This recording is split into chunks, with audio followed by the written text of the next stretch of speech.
Buenas tardes a todos y bienvenidos a nuestro podcast. En el segmento de hoy estamos con Jorge, Carla, Andreina y mi persona Scarlett. Estaremos hablando de un tema que les prometo que es muy interesante. Se trata de la atención. Y antes de que empecemos a grabar, ya Carla explicando que las hace explicar básico para que no entendieran. Ya sabes cómo soy, me encanta este tema, porque al cerebro le llegan demasiados estímulos y aún así es capaz de centrar la concentración en lo que el individuo cree importante. Además de ser indispensable para el procesamiento de cualquier tipo de información. Piensa en imágenes, palabras, sonidos, olores, entre otros. Y para la realización de cualquier actividad, ayuda, facilita y participa en todos los procesos cognitivos superiores. Es un proceso activo, no estático, que depende de los intereses, expectativas y experiencias previas del sujeto, por lo que exige una alta implicación conductual y emocional por parte del individuo. No se puede, pero me parece un proceso psicológico muy interesante. Estoy muy de acuerdo con lo que comentas, Carla, pero quisiera añadir un poco del lado biológico de lo que está ocurriendo. Un poco en contexto, el cerebro tiene estos circuitos especiales para cada una de sus diferentes funciones. Ahora, esos circuitos de la atención están en la corteza cerebral de la zona frontal, más en específico en el área llamada prefrontal. Y para que un estímulo del exterior entre en nuestro campo de atención y sea procesado correctamente, es muy importante que estos circuitos atencionales pongan en funcionamiento una serie de mecanismos, también llamados sistemas, para realizar correctamente la acción de atender. Yo he leído de esos sistemas, aunque corrígeme si me equivoco, Andreina. He encontrado que son 3: el sistema de alerta, el sistema de atención posterior y el sistema atencional anterior. Básicamente, el de alerta se corresponde a la atención más básica. Es la habilidad para mantener la atención consciente o vigilancia durante los largos periodos de tiempo. También influye el SAA y el SAP, de forma que se incrementa la actividad de una u otra forma alternativa. Luego el SAP, el cual es la atención focalizada, nos proporciona la capacidad de atención deliberada o dirigida a la acción. Por lo tanto, filtra y da más relevancia a solo uno de los tantos estímulos que llegan al cerebro. Y por último, el que yo considero más importante es el SAA. Es un procesamiento reflexivo, voluntario y es dirigido por el SAP, y el SAA se subdivide en 3 tipos de atención: la atención selectiva, la atención que subdivide, la atención sostenida y la atención dividida. Entonces, el SAA representa el mecanismo de control, lo que quiere decir la habilidad para mantener el procesamiento de la información en el tiempo con la presencia de distractores. Eso suena muy interesante. ¿Sabes algo que recordé por lo que dijiste? Que la atención tiene diferentes tipos. La que tú nombraste es selectiva, sostenida y dividida. Algo sumamente curioso es que cómo podemos ser multitasking. Esto ha significado que procesamos diferentes estímulos con sus respectivas respuestas. Con la atención dividida, o concentrarnos al 100% en una tarea, ser capaces de filtrar cualquier tipo de distracción con la atención selectiva. Y por supuesto está luego la sostenida, que me parece compleja de llegarle, ya que implica mantener la atención de alguien por periodos largos tiempos. ¿Sabes qué te podría ayudar, Scarlett? Poner en práctica los determinantes de atención, que aunque parecen un poco obvios, pues tienen ciencia pura y dura que los respalda. Vale, Carlet, te escucho. Básicamente es acerca de las características físicas del objeto, como que los estímulos de movimiento captan más que aquellos que están estáticos, o los objetos de mayor tamaño llaman más la atención. También ten en cuenta que las personas suelen sentirse más atraídas por los patrones de complejidad intermedia. Además de las características del estímulo, están los doctores Peña, Santalla y Cañoto. Describen en su libro de Una introducción a la psicología cómo el arousal del sujeto, que es simplemente la activación física y psicológica de la persona, lo que nos hace actuar. En el libro continúan con los intereses y expectativas de la persona. Esto tiene mucho sentido y lo puedo ver en el ámbito académico, como aquel estudiante que le gusta más la matemática que la historia. Y en su primer día del curso le presenta muchísimo más atención a su profesor de matemática que el de historia. Exactamente, pero no olvides que también los estados de cansancio o estrés afectan la atención, por lo cual puede ser que a la persona le interese lo que estás diciendo, solo que por su estado actual no logrará concentrar su atención en ti. Pero no todo está perdido. Si sientes que alguien está perdiendo su atención, lo que tienes que hacer es llegarles con un estímulo novedoso o intenso, puesto que estos garantizan que fijen de nuevo la atención al nuevo estímulo. Carla, no puedo evitar notar que hablas de determinantes que no solo vienen de la persona, sino también de agentes externos. ¿Eso significa que es un proceso bidireccional, acaso? Sí, Andrea, se les llama factores intrínsecos y extrínsecos. La atención es considerada un mecanismo vertical que puede funcionar de manera arriba-abajo o abajo-arriba. Cuando la atención es dirigida por las características de los estímulos, tamaño, movimiento, intensidad, y parece funcionar de manera automática, para entenderla sacude a los modelos que la explican abajo-arriba. En otras ocasiones, la atención parece dirigida por determinantes internos, como expectativas, motivaciones, etc. Entonces se formulan proposiciones de arriba a abajo. Creo que llego a entender. Creo que también algo que deberíamos comentar es la función de la atención, ya que no sé si a ustedes les ha pasado que han escuchado a alguien decir que es tan difícil concentrarse o no estás prestando suficiente atención. ¿Quieres hacer los honores, Andreina? Por mi bien. Recordemos un poco que la atención es este proceso de selección para un evento externo o interno que debe mantener un cierto nivel de conciencia. Eso implica que este proceso no es una habilidad estable, sino más bien que fluctúa y es constante. Y además de ella dependen muchos otros procesos cerebrales, porque tengamos en cuenta esto: si yo no le presto atención a algo, no puedo percibir ese algo y luego no lo voy a recordar. Entonces, por eso creo que es tan importante la atención, no sé si me explico. No solo eso, sino que también de todos los procesos cognitivos, la atención ocupa un lugar muy central.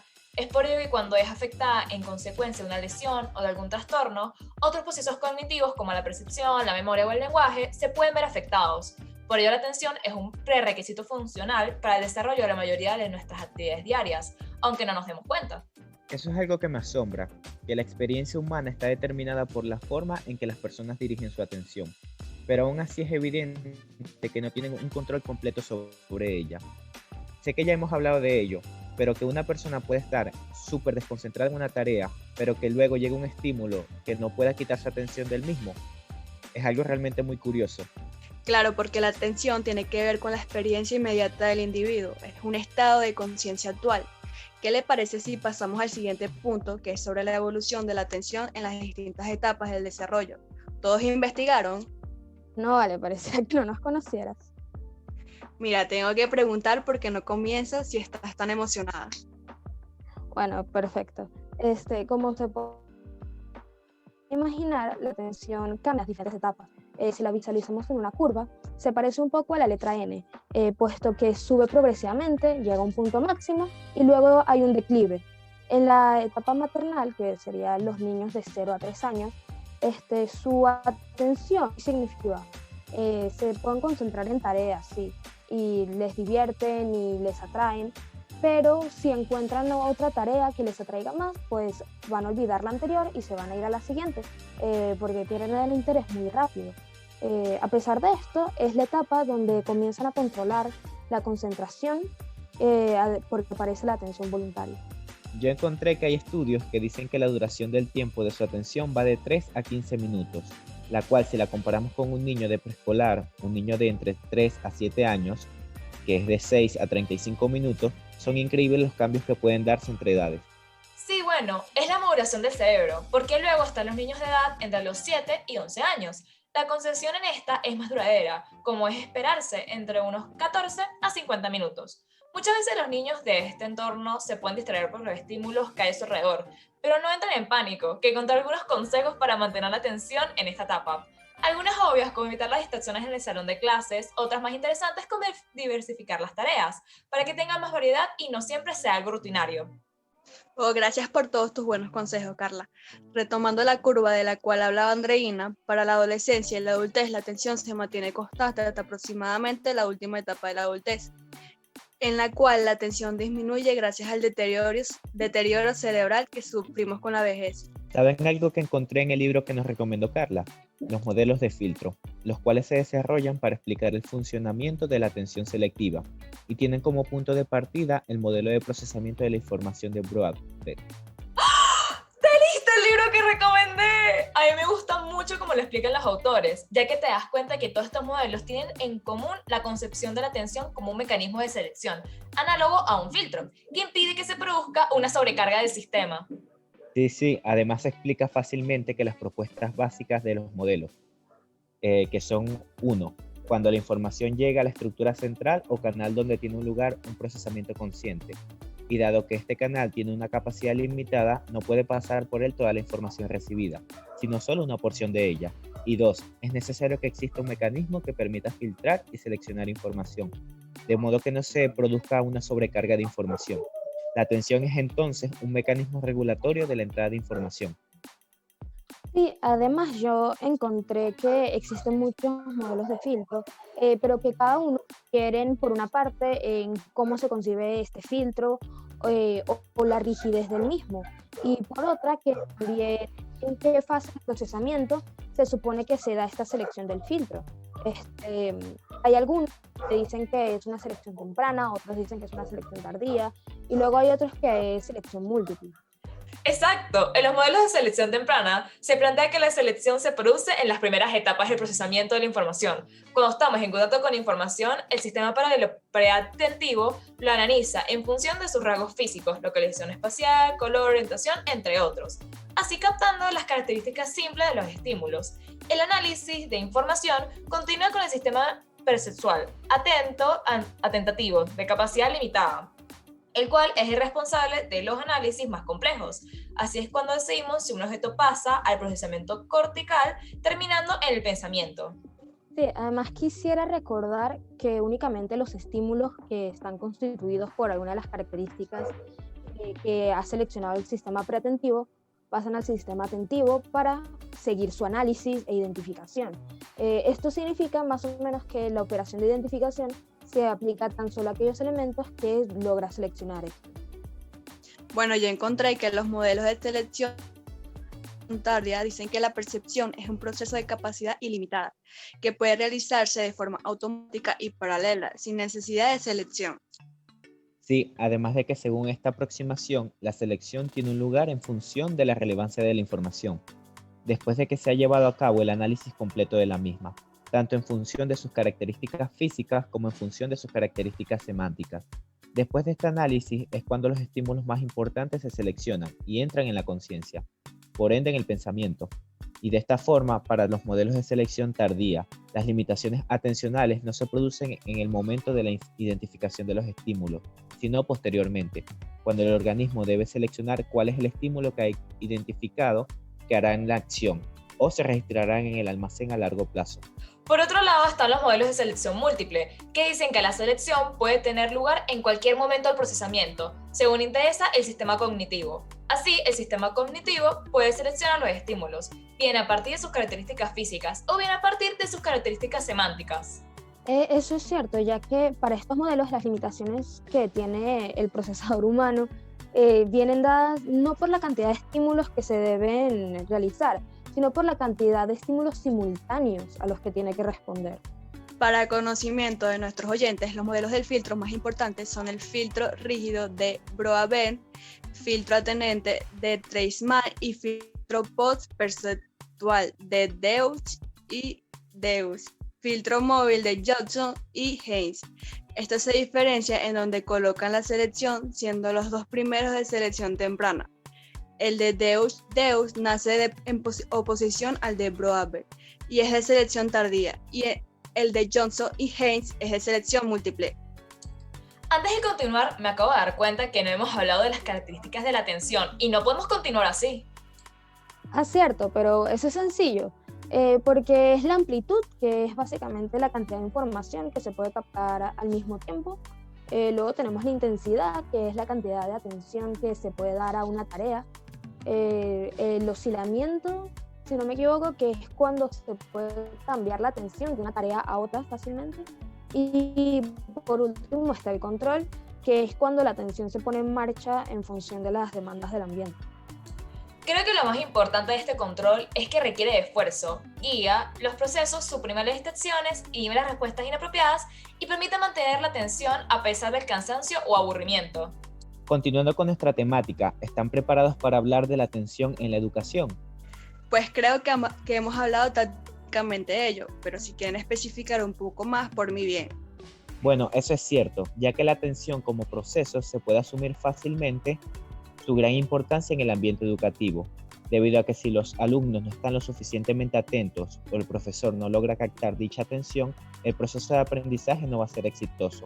Igual que hay dos tipos de atención que se necesitan para estudiar y aprender. La selectiva, que recordemos que es por donde concentramos completamente, cuando nos concentramos completamente en una tarea, y la sostenida. Y también hay que tener en cuenta los posibles problemas de atención que puede haber en un aula.